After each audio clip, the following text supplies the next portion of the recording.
Hello there, my lovelies. How are we doing? I hope this weekend has treated you well. We've had some sunshine in the UK this weekend, so we've been out making the most of the sun, some lovely walks out in the garden. I know what you're thinking. Boomy, that's a bit of an oxymoron. Britain, sunshine. It is. But we did actually have some this weekend. It's been lovely. We will compensate for it with probably 2 weeks of straight rain. But we do get some sunshine every now and again. So I hope you've enjoyed your weekend, guys. So to kick off Monday, let's start the week with a video from Nick, the Fat Electrician. So this video has been requested by the lovely JT. Thank you so much, JT, for your ongoing support, my lovely. And JT, you say, sending you German tanks versus American Cropduster, Bazooka Charlie by the Fat Electrician because it seemed like something you'd enjoy. JT, I am enjoying all of his videos. Absolutely. Very shamelessly fangirling over here. I think Nick's videos are wonderful. You know, I think it's the least we can do for these wonderful soldiers, these exceptional individuals that gave everything in a lot of circumstances. You know, they gave their lives for the freedoms that we all now enjoy. Don't get me started, guys. You know what I'm like. I will go on a tangent and I'll go on forever saying this.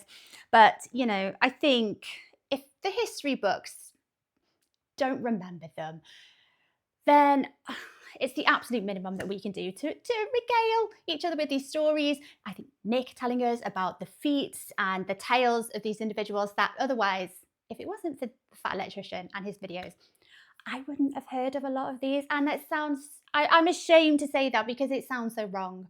So I think it's very, very important that, you know, this is their legacy. If anything, the stories are their legacy. We're their legacy, really, aren't we? Enjoying the freedoms that we enjoy every day. But don't get me started. I'll be here for another 10 minutes chatting away. You know what I'm like. So let's crack on with the video, guys. And if you are enjoying these reactions, don't forget to like and subscribe. Thank you so much, my lovelies. If you're interested, I have a Buy Me Coffee account. That link is over here. And if you would like to help support my channel any further, I have a Patreon account. And if you want to check that out at all, that link is in the description below there. Right, okay, so we have got German tanks versus American Cropduster, Bazooka Charlie. Again, another individual I have not heard of. So here we go. An American Cropduster. What's a Cropduster? Teach me. Nick, tell me all about it. Gene Razak from Starship Troopers, one of my favorite characters in cinematic history, the history and philosophy teacher that goes into combat when war starts and leads his former students. Well, I found the real life version and it's even cooler than the movie. I haven't seen that. Today we're talking about Charles Carpenter. The Germans referred to him as the Mad Major, while his men knew him as Bazooka Charlie. A name like Bazooka Charlie. Come on. He's a badass from the word go, isn't he? 29-year-old history teacher from Charlie. Moline, Illinois, who would join the United States Army Arracourt after Pearl Harbor was attacked and his younger brother, who was a fighter pilot in the Philippines, was captured by the Japanese. Through a series of events, he would become one of the United States Army's first liaison pilots, a new experimental program where these men were tasked with flying the L-4 Grasshopper, basically a glorified crop duster with fabric wings and what amounts to a lawnmower blade sticking out of the front. They would fly out over the battlefield and use their altitude to spot enemy positions and call in accurate artillery fire. While this job was extremely valuable, dangerous, and did have a humongous impact on the battlefield, it didn't have the direct impact that Charles Carpenter wanted. So Carpenter decided he was going to mount 6 bazookas on the wings of his crop duster and begin flying combat sorties, quite literally dive bombing German tanks. He would later perfect this technique and use it to sway the entire Battle of Arracourt, which is the largest tank battle on the Western Front in all of World War II. We've seen so many of these heavy vehicle mods taking place during World War II. I love how imaginative people get with it, you know, and a lot these individuals, it's kind of like the original blueprint for a tank is too boring, or a plane.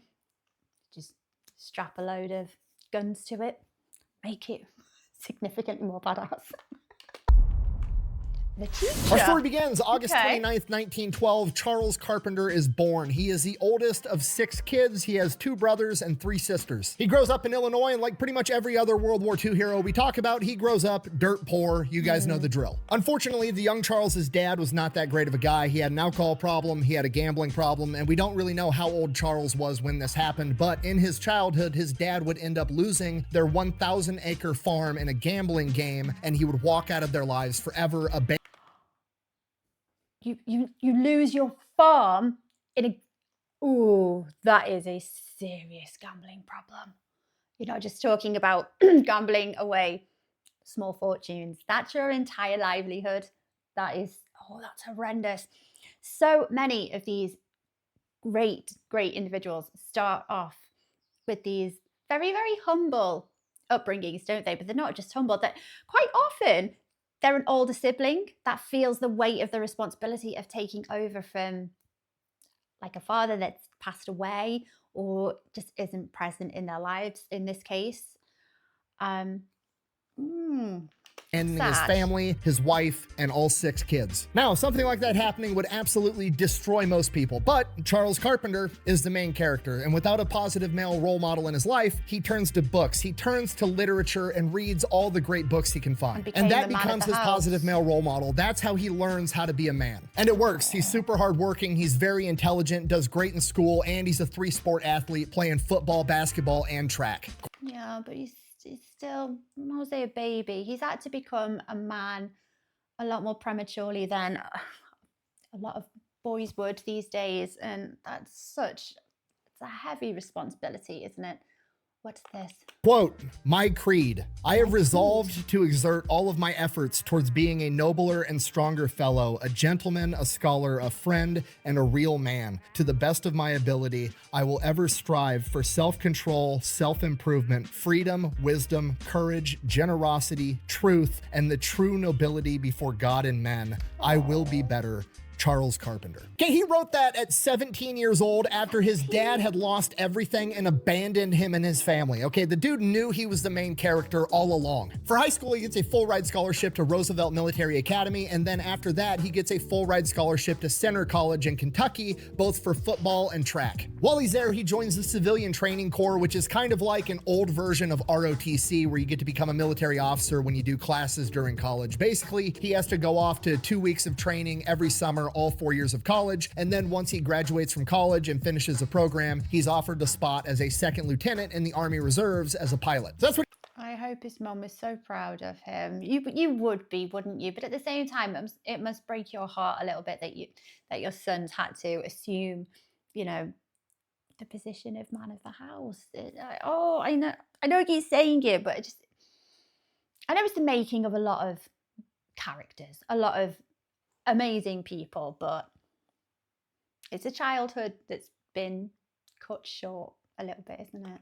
He does. He goes off to college, studies history, studies philosophy, decides he wants to be a history teacher. He wants to be able to go into a classroom full of kids and find the kids that are like him and be their strong male role model that he never had. And that's what he does for years. And when he's not teaching history, he's a flight instructor. But being the history guy, he can also kind of see the future, because history is the best predictor of the future. And he sees all the tensions and everything rising in Europe. And in his personal journal in the 1930s, he would write, and I quote, "Life is far crueler than death, and nations are feverishly preparing to slaughter again." Weren't they just? You'd think the world had learned after World War I, the Great War, the war to end all wars. And then what, within 30 years later? World War II. So he knew that World War II was coming, probably a lot sooner than most other people did, but he's one man. He's a history teacher in Moline, Illinois. What can he do? So he just keeps living his life. He keeps teaching history in the day, keeps teaching pilots at night, and then on the weekends he would go to the next town over to go to the dance hall to try to find a wife, a big dance hall called the Coliseum. I'm so glad Nick said this, because I was just about to say, oh my gosh, this poor lad, he never takes a break. He's busy in the day, piloting in the evening. But no, his weekends are spent looking out for a little lady. Night at the Coliseum, he picks a lovely young lady out of the crowd. Elda, also known as Bunny, asked her to dance. Bunny. They dance all night. They have a great time. She's awestruck that this perfect 10 of a man, he's got a job, he's athletic, he's handsome, is hitting on her. And at the end of the night, he asks her, hey, could I take you out on a real date? And she wasn't very confident, and she panics, and she's like, I have a date with my girlfriend scheduled for that night already. So Charles Carpenter's like, oh, okay, I guess, and that was the end of it. Bunny spends the next weeks and months just kicking herself in her own ass for shooting down this perfect 10 of a man, and then eventually, after a couple of months, they run into each other at the Coliseum again. Bunny, girl, come on. He's a 10.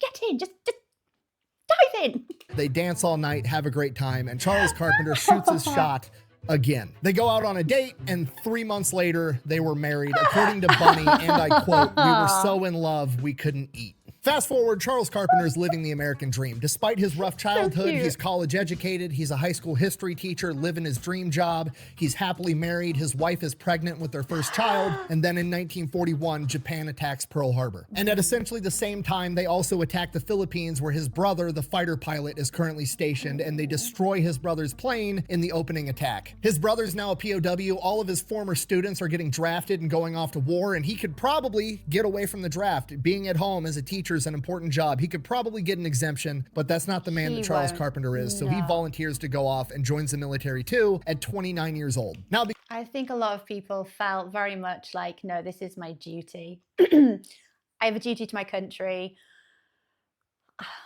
I'm going to have to go and enlist. I don't even think, a lot of people just didn't think twice about it. It just did, because it was, for a lot of people, it was the right thing to do. Because Carpenter's already college educated, he's already an Army officer, he's already a flight instructor, the Army determines they're not going to send him off into combat. They're going to send him to Miami, where he's going to be an instructor and teach other people how to be officers and how to fly planes. And while that might be a dream job to most people, being able to stay stateside, safe, healthy, happy, it's not really what Carpenter wanted, but that's what the Army told him to do, so he's going to do it to the best of his ability. So in early 1942, he gets in his car in Illinois and drives all the way to Miami. And the road trip there is absolutely crazy. Pearl Harbor just happened, and they're already rationing gasoline. They're rationing rubber for tires. They're rationing absolutely everything. At one point, Charles picks up a hitchhiker, and that hitchhiker explains to him that he's a merchant marine and his ship had been sunk by a German U-boat, and he's trying to make his way home to his parents because his parents think that he's dead. And the entire thing is just surreal to him because he's read and studied so much history, and he realizes during this road trip that he's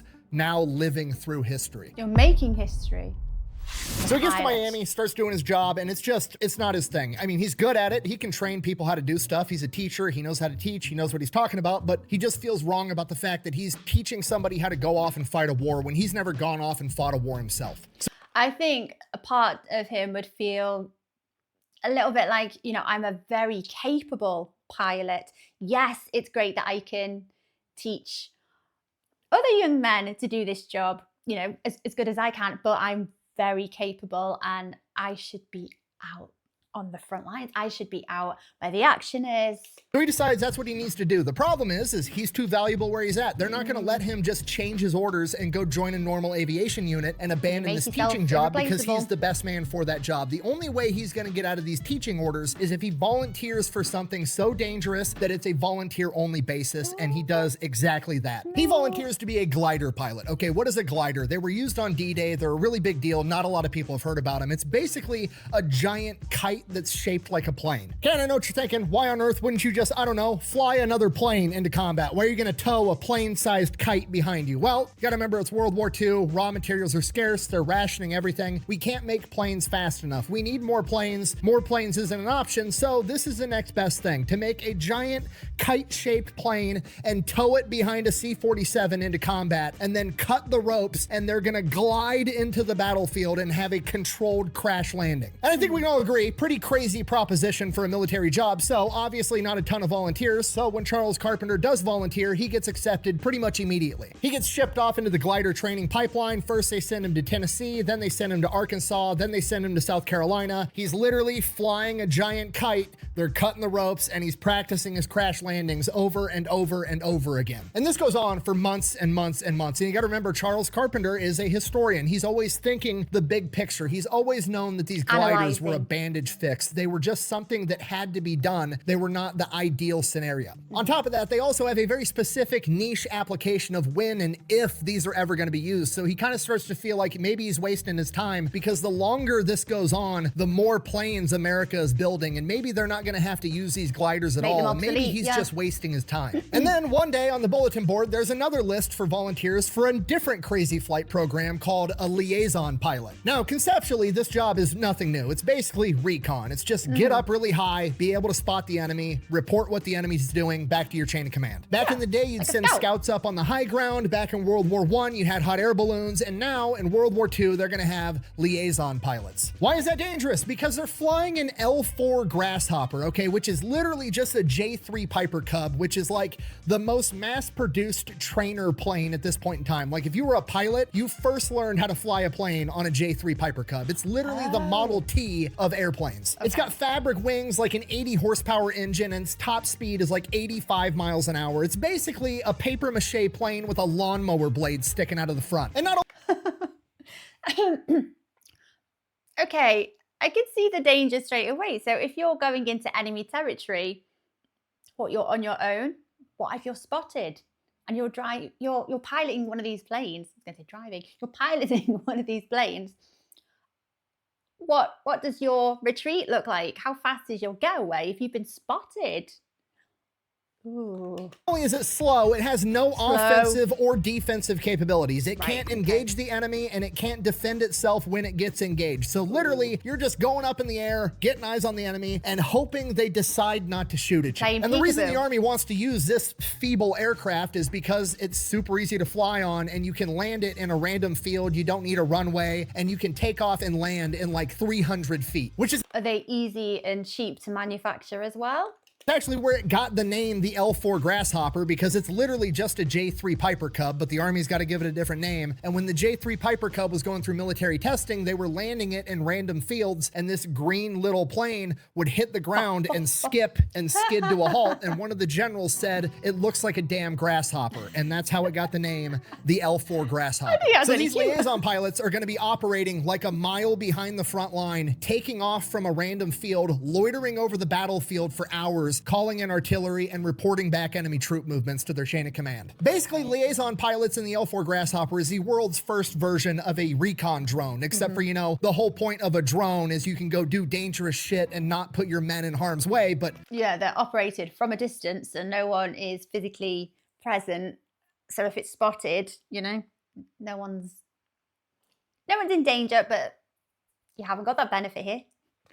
That's not really an option here. And Charles Carpenter is like, sounds great. Whatever gets me into the battle, sign me up. And I mean, to be fair, he had already volunteered to crash land a giant kite with no engine, so now he's flying what amounts to a kite with an engine, so I guess it is an upgrade. From here, he gets shipped off to Texas to learn how to fly the L4 Grasshopper, which he already knows how to do because he's been a pilot instructor forever. Passes that with flying colors. Then they send him off to Fort Sill, home of the artillery, where he gets to learn how to call in artillery while he's inside of his plane. Okay, in timeout, because I need you guys to understand how insane this job is. I don't want you to think I'm pumping up flying a Cropduster like it's some incredible job, because I know it's not as glamorous or as glorious as being a fighter pilot. This job is fucking nuts. Okay, he's alone almost always. The plane literally isn't big enough to carry two people in it and be fast enough to not get shot at. So he is alone inside of a plane. Inside of the plane, it is his job while 2,000 feet above the ground, traveling 85 miles an hour in a noisy ass cockpit, being propelled by a lawnmower blade, to be able to look down, spot the enemy, and call in artillery, okay? And you're thinking like, oh, you just pick up the phone and say, send the artillery. No, he has to be able to figure out, while moving in one direction, where the enemy is on the grid, like get their coordinates, and then call that in relation to him as he's moving, and the enemy's also potentially moving as well. And he's trying to do math and trajectory problems while flying a fucking plane. That is an awful lot to do at once. I mean, that's multitasking, like, to the extreme.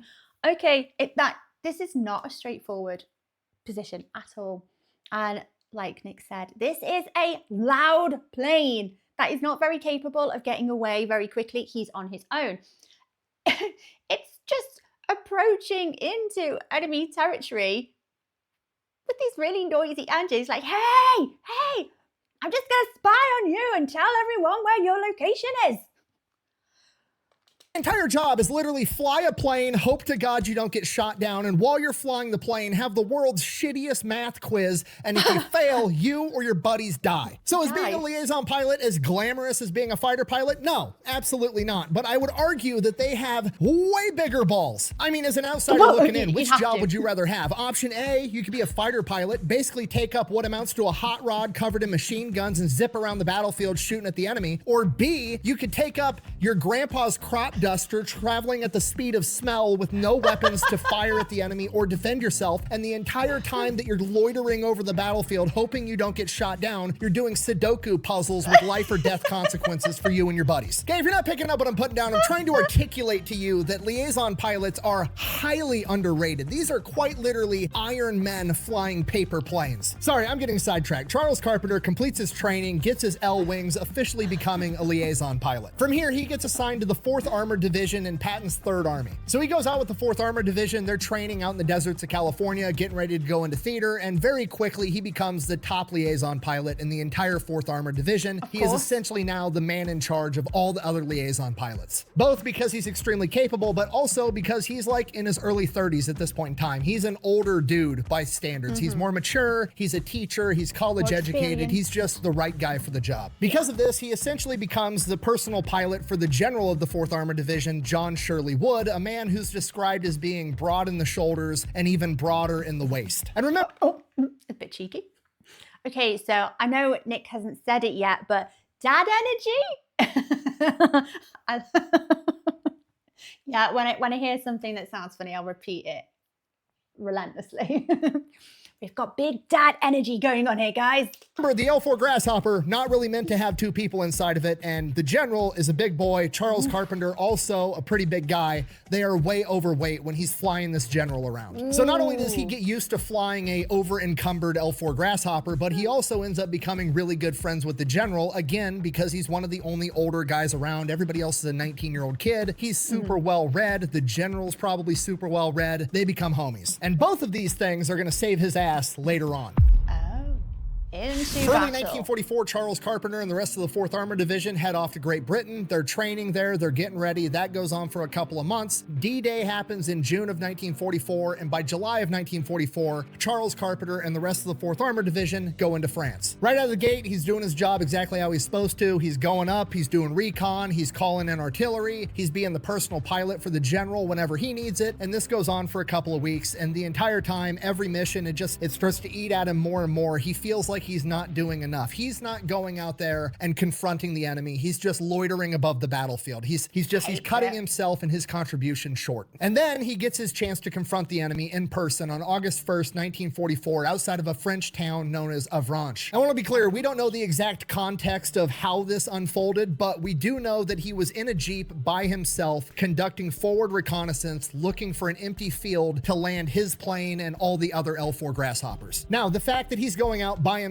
in a Jeep to look for a place to land his grasshoppers closer to the front line tells me that he's probably been up in the sky conducting reconnaissance and come to the conclusion that there's no Germans in the area, so they're going to move forward. That's just where my head is at, and probably his too. While he's in his Jeep looking for a new operational base for all of his L4 Grasshoppers, he comes up on a bunch of American tanks and American infantry, and they are in a firefight with the Germans. So he hops out of the Jeep, runs up to some of the infantry, asks what's going on. They're telling him there's a ton of Germans in the area. They're pinned down. They can't punch through into this town. And this is where I'm inferring something. I'm assuming he knows that that's bullshit. That's not a possibility. He's probably been up in the air conducting recon for days. He knows that there's no massive German element here, so he thinks that this is just some kind of German trick or some last stand. But what we know for sure is that he then proceeds to run up to the nearest Sherman tank, whose commander isn't there for one reason or another, hops in the turret with the 50 cal, and yells down to the crew, "Let's go." He's an officer. They're lower enlisted. They listen to him. They drive straight into the Germans, firing the 75mm cannon on this Sherman with the other tanks and infantry following behind them, and they start clearing the town block by block, and every time they round a corner, he yells down to the crew, "Let it go," and they fire another round, forcing the Germans to retreat further, block after block, slowly clearing this entire town. As they round the last corner on the last block in this town, they're about to take the entire thing. Through the smoke and chaos of the battle, he sees a tank, and he yells down to the crew, "Let it go," and as soon as the words leave his mouth, he sees through the smoke that it's another Sherman tank. He has the gut-wrenching oh shit moment as time slows down, and before he can say a word, the gun fires. And he watches in slow motion as his tank fires on another American Sherman tank that's got a bulldozer blade attached to the front of it. And thank God the shell only hits the bulldozer blade, blows it off the tank, and nobody's hurt. Oh my gosh. What? Fuck you! Fuck you! So that's great news. Nobody got hurt. Also great news, he just helped break through the German lines by leading this massive offensive into a French town. Bad news, the other tank commander who just got his bulldozer blade shot off crawls out of his tank and starts walking over to Carpenter's tank, rightfully furious and pissed off. And when he gets there, he's expecting to chew out, I don't know, another tank commander. And what he finds is a liaison pilot that's not even in this unit, that's not supposed to be there, that just commanded one of his tanks to shoot at his tank. It's only my third day out here. I don't know. So he goes from being furious to absolutely mega pissed, and to be fair, he's kind of justified. He immediately orders Charles Carpenter get arrested and says that he's gonna do everything he can to make sure he faces the firing squad for fratricide. Luckily, his homie, General Shirley Wood, finds out that his pilot and buddy has been arrested. He goes, springs him out of jail, but it's the wrong chain of command, and he doesn't have enough sway to be able to get rid of the potential court-martial that Charles Carpenter is now facing. So, at the very least, he's not going to be facing the firing squad, but he's still potentially looking at getting dishonorably discharged from the military. So, General Shirley Wood takes the case to the next tier higher, somebody that can resolve this issue, his buddy from West Point, General Patton. Oh! General Patton hears about what happened. He says something along the lines of, and I quote, "That's the type of fighting man I want in my army," and gets rid of the court-martial and wipes his slate clean altogether. Now that's all about who you know, isn't it? part we know happened for sure, but I also believe that this is the point where Charles Carpenter was not only given a second chance, but I believe Patton also gave him the Bronze Star with V device and promoted him to Major at this point as well. Oh! See, now that's some bullshit. Unfortunately, I can't present that to you as 100% fact because I cannot find any of his medal citations or promotions anywhere in the National Archives. I'm assuming he's in that 80% majority that lost all their personnel records in the fire in 1973. But I believe at this point, Patton did award him the Bronze Star with V device and promote him to Major, which is absolutely on brand for General Patton. All right, so had a little oopsies, everything worked out all right. He's back in the saddle. He's not in trouble. He's going out on missions. Everything's back to normal. And then there's a rumor going around in the liaison pilot community that apparently somebody somewhere on the Western Front mounted a bazooka onto the wing of their L4 Grasshopper, fired it, and the plane didn't blow up. It didn't catch the wing on fire. It worked out. Okay, now bear in mind, this is a rumor. This is 15 degrees removed. Some guy told another guy that apparently this happened. But when Charles Carpenter hears that it happened, he's like, I'm fucking doing it. So he goes to his chain of command, asks permission, is like, hey, I heard this was possible. I want to give it a try. His chain of command, being cool as shit, is like, look, I'm not saying you're allowed to do that. I'm also not saying that if you did, I'm going to stop you, which he takes as the green light, and he does it. Okay. I'm just going to pretend that we haven't had this conversation. You haven't asked me, and I'm going to turn a blind eye to what you do next. Bear in mind, this is a rumor. He heard from a guy who heard from a guy that this is theoretically possible, and he's going to go out there and actually figure out how to do it. There's no YouTube tutorial. There's no how-to. There's no pictures of how it was done. He's just going to go out there and figure out how to mount a bazooka onto his plane. Which, to be fair, doesn't sound like it would be that complicated until you actually start to think about the fact that this is borderline approaching rocket science, right? I mean, you can't just be strapping big, heavy metal tubes onto the wings of aircrafts and expect it to not interfere with, I don't know, aerodynamics, weight distribution, all the shit that goes into, I don't know, keeping a plane in the fucking sky. That's literally what I was just thinking. If at the very least, it's going to unbalance the plane. No, because they're not designed to fly with bazookas strapped to them. That's simply not possible. Why isn't it possible? It's just not. Why not, you stupid bastard? And if you don't believe me, go make a paper airplane, throw it across the room, watch it go, and then pick it up, strap some weights to each wing, and throw it again and see how different it flies. Or even just some pens and markers. not Oh gonna man, happen. it slipped out of my hand. What a whiff. Regardless, he's a smart guy. He figures it out. You can't literally mount the bazooka on the wing because they're fabric wings, so he mounts it on the wing strut, and then he mounts it so that the actual weight of the bazooka with the shell is behind the rear tires and behind the pilot, because the center of gravity on these Piper Cub planes is actually behind the pilot already, so he's using his own body weight to counteract the weight of these bazookas. I love how Nick has just said that as casually as he's a smart guy. He figured it out, you know? Charlie isn't an aerodynamic engineer or whatever the profession that does this kind of thing is.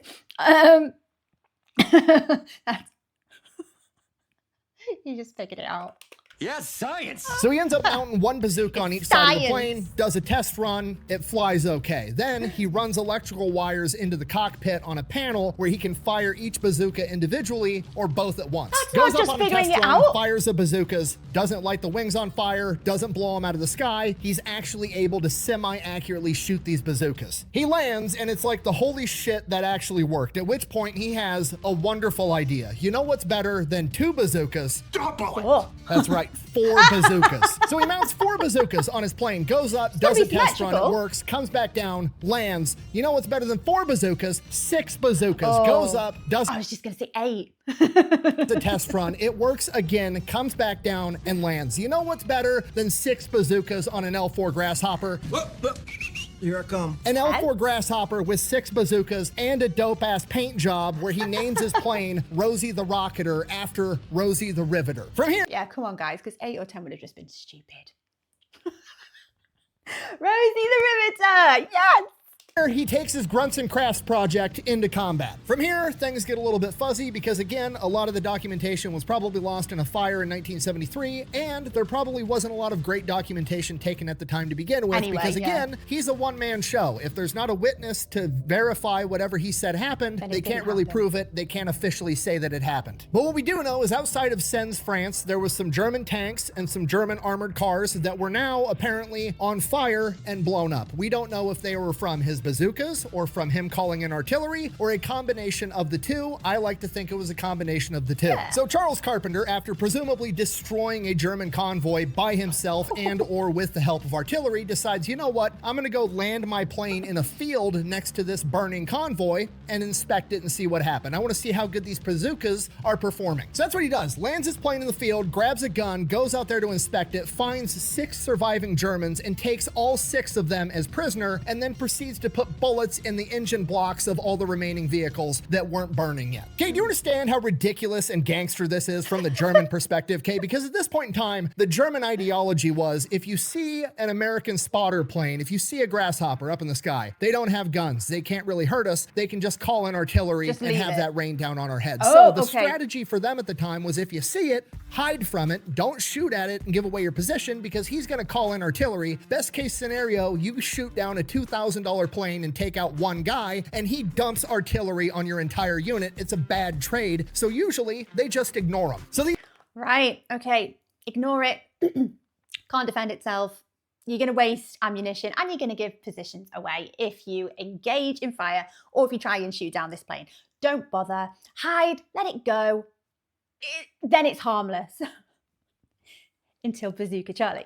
These Germans are sitting there in this convoy and they're like, it's just a spotter plane, ignore it. Oh, it's getting pretty close. Oh shit, Just a it's liaison. diving on us. And then it starts shooting bazookas at you and calling in artillery, destroys your entire convoy. Then the pilot proceeds to land in the field next to you and get out of the plane take like off dad you. coming home from work and capture you as prisoner. From here, word spreads like wildfire. There's some crazy ass major out there somewhere on the Western Front flying a Cropduster around shooting bazookas at Germans. From here, people start calling him the Mad Major, Bazooka Charlie, and he Bazooka pretty Charlie. much gets told, I mean, do whatever you want. You can call in artillery. You can shoot bazookas at people. Remember, he's good buddies with the top general. He's the only guy doing this. It seems to be effective. Why get in his way? Let him keep blowing up Germans. Everything Right? works out. So that's what he's doing. He's just going up in the air, calling in artillery when he sees fit, shooting bazookas when he sees fit. Everything's going great. And during this time, he really refines the method, okay? He kind of figures out as close as you can how to accurately aim these bazookas. I mean, at the end of the day, it's basically a giant bottle rocket. The bazooka is going to do what the bazooka wants to do, but he kind of gets a feel for where they usually go on average. He's got markings on his windshield inside the cockpit for where the bazooka should land. On top of that, he refines how he does his attack runs. He comes in at like 800 feet, does this corkscrew maneuver, goes down, drops to 300 feet, levels out, fires his bazookas, and then dives straight up, literally pulling G's in a fabric plane. And again, at this point in time, we have no idea how many other missions he ran, how many trucks or armored vehicles or tanks that he took out. On top of that, even if he did take out tanks, not many people would believe him. And that's because at this point in time, bazookas weren't very successful against German tanks. German armor was incredibly thick, and a bazooka, more often than not, even if you scored a direct hit, was not going to penetrate the front or side armor of a German Panther or a German Tiger tank. But what most people didn't realize at the time, he's not shooting at a German Tiger tank from the front or the side, he's shooting at it from the top, like an early version of a javelin missile, literally hitting the tank at its weakest possible point, because no engineer could have ever foreseen, what if somebody was flying above you with a fucking bazooka? At no point in the German engineering process did any of the engineers say, yeah, but what if a crazy history teacher from Illinois in a crop duster covered in bazookas develops the pro gamer move?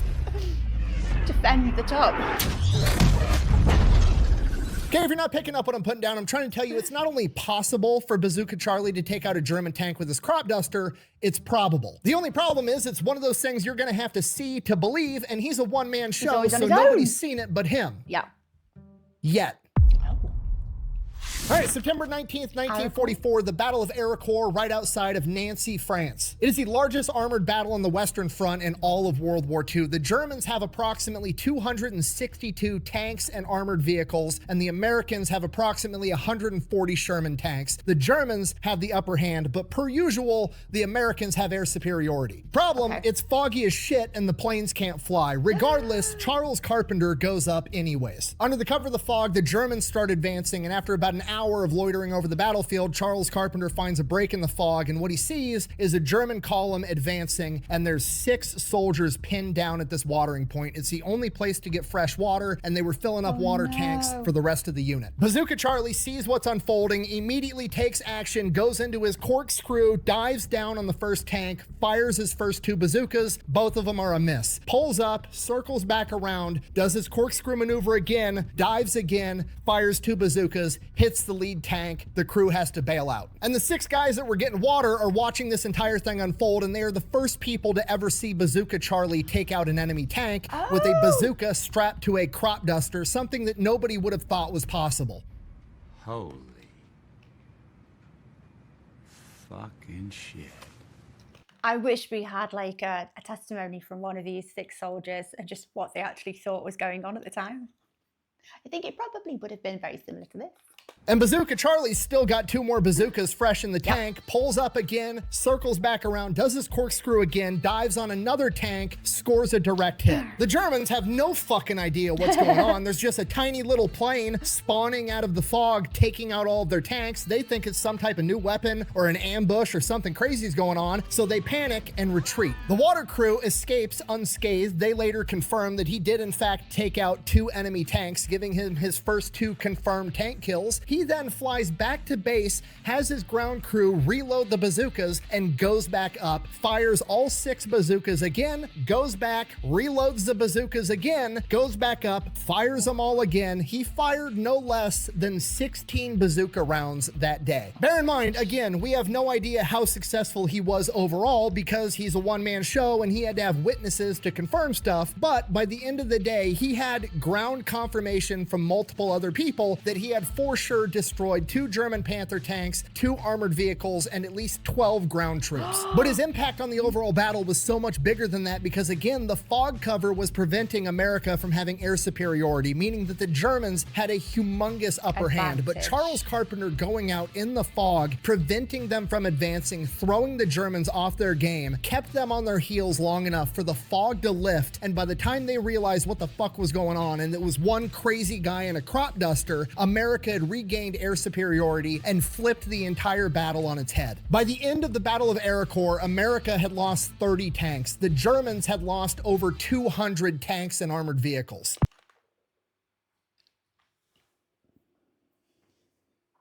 Oh my. I was just about to say, can you imagine if that hadn't happened?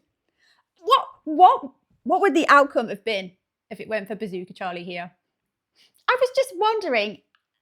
Obviously, the Germans at this point, they've got no idea that Charlie only has the capacity for 6 bazookas. So once he's fired 6, that's it. He's spent. He's going to have to go and restock, whatever it is, what?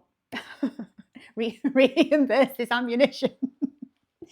But how long would that have taken him realistically?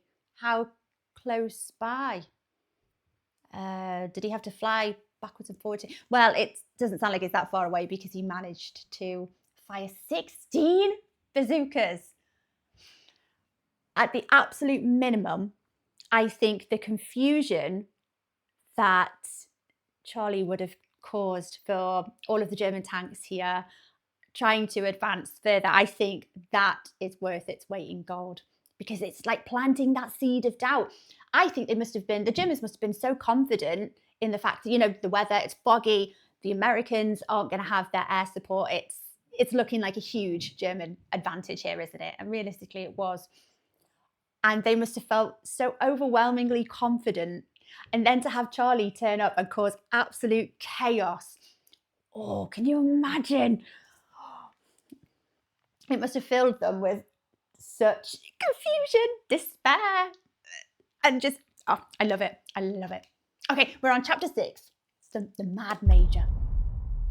After the Battle of Arracourt, the legend of Bazooka Charlie goes from being a legend within the ranks of Patton's Third Army to being a legend back home. He is in newspaper articles absolutely all over the place. Personally, he doesn't really care for the attention. He doesn't really like the notoriety. He even writes back home to his wife Bunny and says, hey, don't talk to the press. I don't want the attention. In an interview, he even told a reporter, and I quote, some people around here think I'm nuts, but I just believe that if we're going to fight this war, we have to get on with it 60 minutes an hour, 24 hours in a day. In addition to his newfound notoriety, he also has to deal with the fact that the Germans have caught on to his battle strategy and they have changed their tactics to ignoring spotter planes, to shooting absolutely everything they have at them all the time. Oh no, okay. Oh yeah, okay. Part of me did think the introduction of Charlie's bazooka method might have caused hesitation amongst the German forces. No, they've just changed tactics to literally shooting down anything they see. Oh.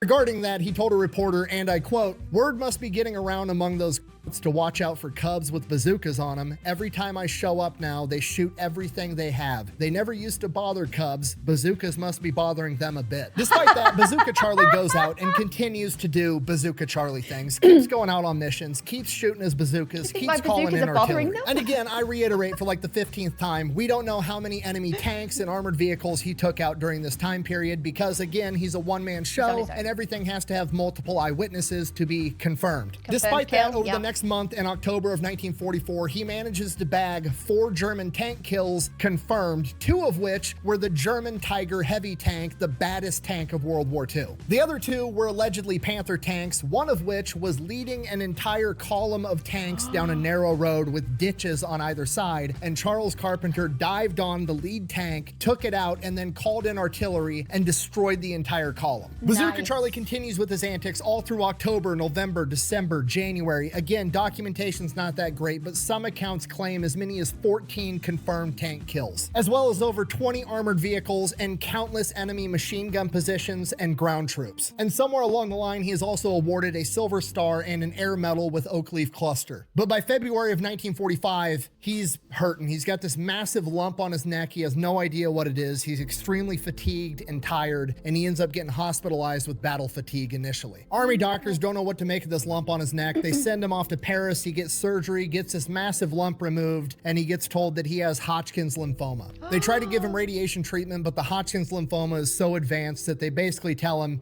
you've got a year, maybe 2 years to live. He's released from the army and sent back home. From here, he's reunited with the love of his life, Bunny, and his daughter, Carol, and he figures he's got 2 years left. He might as well make the most of it. He buys an Airstream trailer, and they tour the entire entire American West, and he gets to see all of the country that he fought for. Fast forward early 2000s, his daughter Carol is now in her 60s, and it's the early days of the internet, and she gets on the internet one day and she's reading on war forums and she finds a thread about her dad, and it's people talking about this crazy guy named Bazooka Charlie that supposedly mounted bazookas onto a Cropduster and eliminated a bunch of German tanks. But because there's such a lack of documentation and everything else, all the comments are doubting the validity of this story and nobody believes it. So she gets in this forum and she starts posting pictures that she has of her dad in theater, and she starts reading all of the letters that he had written back home to her mom, Bunny, and she helps validate this story and it becomes a known fact. She then, with some help of some other people in the aviation community, goes on to write a book about it. And in one of the pictures that she has of her dad posing next to his plane, Rosie the Rocketer, you can actually read the serial number on the plane, and aviation people track down Rosie the Rocketer and find her in a museum in Austria. They buy the plane, bring it back home, and restore Rosie the Rocketer to her wartime paint job. And Carol's daughter, a graphic designer, gets to actually paint the old paint job of her grandfather on the plane. But that's not even the best part. The best part is that after Charles and Bunny and Carol got to tour the American West in their Airstream trailer,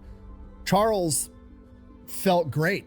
So they went back home and he still felt fine. So Charles went back to work being a history teacher, changing the world one classroom at a time. And a year went by and he was still doing fine. And another year and another year and another year. And Charles lived an additional 22 years after he was given a 1-year death sentence. He would finally succumb to Hodgkin's disease in 1966 at the age of 53, which is still a premature, tragic death. But the silver lining is he got to live an additional 22 years like he was dying. And I like to think Bazooka Charlie, of all people, was able to cram a lot of life into that 22 years under those conditions. And that's the best ending I could possibly give you. Thank you for watching. Best way to support the channel is go buy some merch over at thefatelectrician.com. Quack bang out. Carol, if you're watching this, I really hope you enjoyed it. I tried to do your dad justice. He's a humongous badass. So are you for all the work you did telling his story. And I tried to get a hold of you, but couldn't. But if you do see this, I would love nothing more than to buy you a first-class plane ticket out to San Antonio and have you on my podcast, and we can talk more about your dad. Oh. Thanks.